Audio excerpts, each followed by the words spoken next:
Be wary of the Dutchman, wary of the mighty king. Be wary of their spells, beware of king and ghosts. Be wary of the Dutchman, wary of the mighty king, wary of these old geezers. We are so back. What's up? What's happening? What's going on, everybody? Welcome back to Animation Station, which is everything animation, including the sponge that lives in a pineapple under the sea. I am your host, Jackson Small, and welcome back to our coverage of every episode of Spongebob ever. And it's time to tackle Season 8.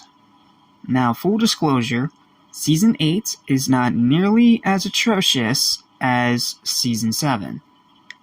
However, it is still a terrible season, so there's still going to be a lot of bad to talk about here, but thankfully tonight, we do get to start off on a decent note, which is a good thing, because if you saw my final Sonic Racing Cross Worlds Open Network Test live stream, yeah, that was an absolute mess, and I deeply apologize for it being such a mess.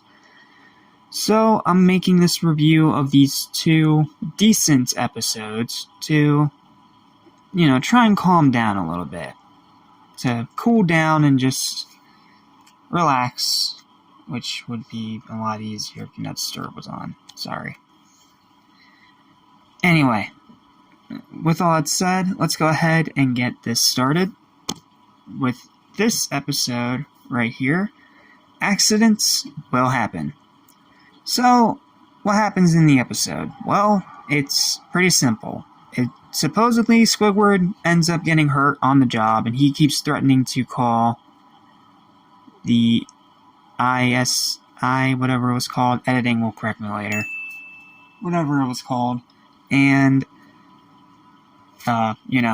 fine him for workers' compensation. So it's up to Spongebob and Patrick to try and solve the mystery, while Krabs keeps tending to Squidward's every whim.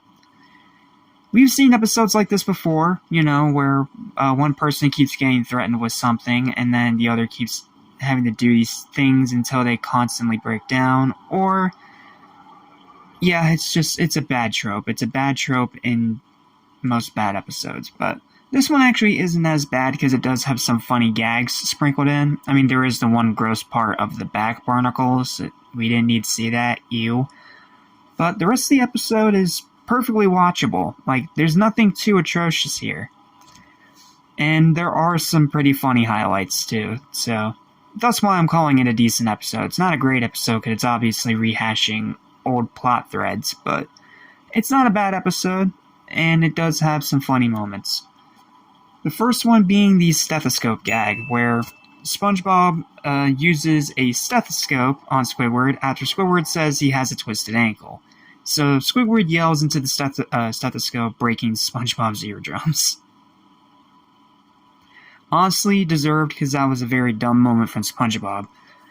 Then, highlight number 2 is SpongeBob and Patrick trying to recreate the accident. Like, they even have like a little outline of Squidward on the floor, like you see at a crime scene, which is pretty funny. And then even funnier is the way that they keep trying to recreate the scene is for SpongeBob to keep smacking Patrick continuously in the face with this shelf until he lands in the exact spot. And he just won't. So, then he ends up calling the ISA.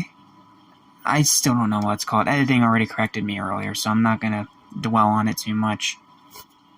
But they end up getting called because SpongeBob just can't figure it out. Then Squidward, in the third highlight of the episode, comes up with the most ridiculous story ever of him making himself look good by talking about how he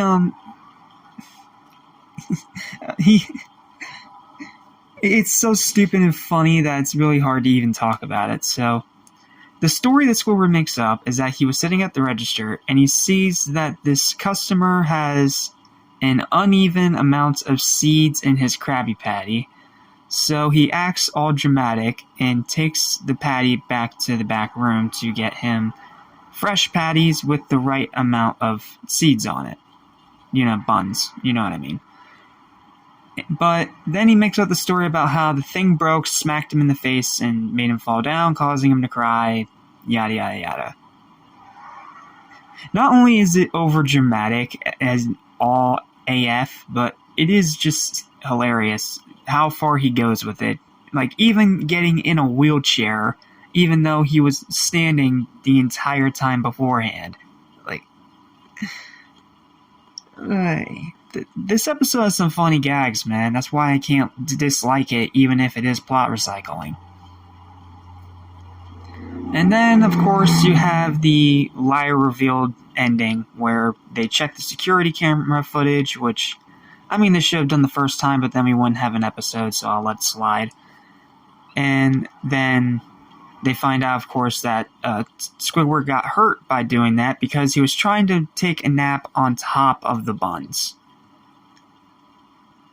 I'm not even going to try to decipher that one, but thankfully Krabs makes him pay and makes him scratch his back barnacles as the episode ends. So, it's an episode where it's not Squidward torture porn, because Squidward actually does things to deserve his torment this time, because he keeps lying and blackmailing Krabs. And SpongeBob and Patrick get some really genuinely funny moments in the episode. So, yeah, all in all, it's a pretty solid watch. Like, yeah, it's nothing great, the writing isn't great, and it does follow the tropes that you expect it to follow, but it is by no means a hard episode to watch. It's perfectly watchable, it's decent, and considering some of the other episodes in this season, it'll look like Mozart in comparison. And that is why its final verdict is going to be a 6 out of 10. It is a decent episode, it's a good episode, it's worth a watch. It's got some funny moments, and I think it's worth your time. Alright, let's move on to the next episode, The Other Patty. Alright, and here we are with the second episode of this review, The Other Patty. And this is another decent episode that once again reuses a concept from an earlier episode. However, unlike it constantly being Plankton trying to steal the formula through Zany Scheme X as per usual, this time it's a little bit different as the two compete to steal another formula. Yeah, it's a bit weird, but I'll do my best to explain. So, in this episode, it starts off with Plankton trying to steal the Krabby Patty formula, only to get blown up because Mr. Krabs rigged that patty with explosives. And what sucks is that this guy also ate a bunch of these explosive patties and ends up exploding in the process. And then his wife's comment right after he explodes, like she just shrugs it off like it's nothing. That's highlight number one. That's just too funny. Like, it's one of those blink you'll miss it gags, but I find it pretty funny. And then this other restaurant suddenly pops up called the Flabby Patty. And Krabs and Plankton both try to steal the recipe of this Flabby Patty because it keeps stealing away customers. And both of them fail at it miserably because they both keep finding the worst ways to go about it. So, SpongeBob tries to get them to work together. And the first few times he tries, it doesn't work. And then finally, they have no choice after everything else that they've tried has failed. So, they work together, they end up in a disguise, and what I love about this disguise is that it makes you think that Plankton is under Mr. Krabs' hat, the way that they frame it. But then the camera pans down and it shows you that Plankton is carrying Krabs. That is a good bit of subversion. That's highlight number 2, obviously. And this also works, supposedly, because this guy that owns this place just outright gives them the formula. Just no fight whatsoever. Which, I mean, probably clued in some people on the twist, but me watching it for the first time, I had no idea. And then, of course, they immediately break up and start fighting over the formula, and then the guy comes over and says that there was no formula, and they were just fighting over nothing. And then it turns out, in the third and final highlight of the episode, that it was SpongeBob the entire time. He made this whole little rundown shack restaurant just to try to convince Krabs and Plankton to work together. That is extreme levels of dedication to your craft. And I'm not gonna lie, first few times I watched it, I didn't even realize it was him. Like, yeah, I get the foreshadowing now after, like, 5 or 6 watches. I've watched SpongeBob so many times, man. But my first few watches, I had no clue it was SpongeBob. And that was a genuinely good twist. And then it ends with Krabs and Plankton saying that they did learn how to do teamwork, and getting back in that same position from earlier with Plankton carrying Krabs, and both of them chasing SpongeBob away. And that's the episode. It's got some funny gags, but it is a lot of plot recycling. The writing, once again, is not very all that stellar, and it is retreading old things that they've already done. Same thing as the last episode we just talked about. However, it's by no means bad. It doesn't have bad pacing. It has some great jokes, and SpongeBob being the catalyst at the end of the episode was a genuinely good twist. So, because of that, my final verdict for this episode is also going to be a 6 out of 10. Or I know on my little chart thing here it says 7, but the more that I think about it, I think it deserves a 6. Both these episodes are decent, both these episodes are good, and they're worth at least one watch. They're worth your time if you haven't seen them before.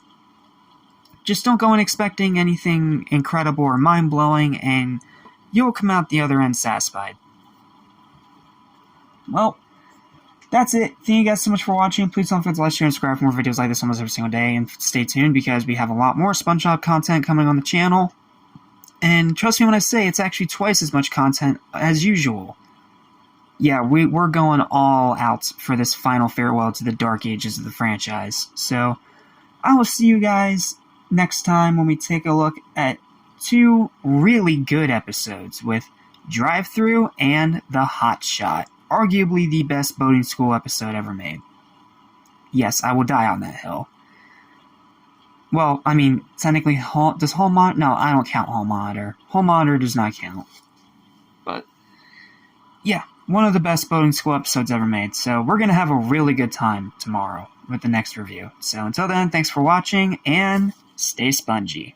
Beware of King Ghost.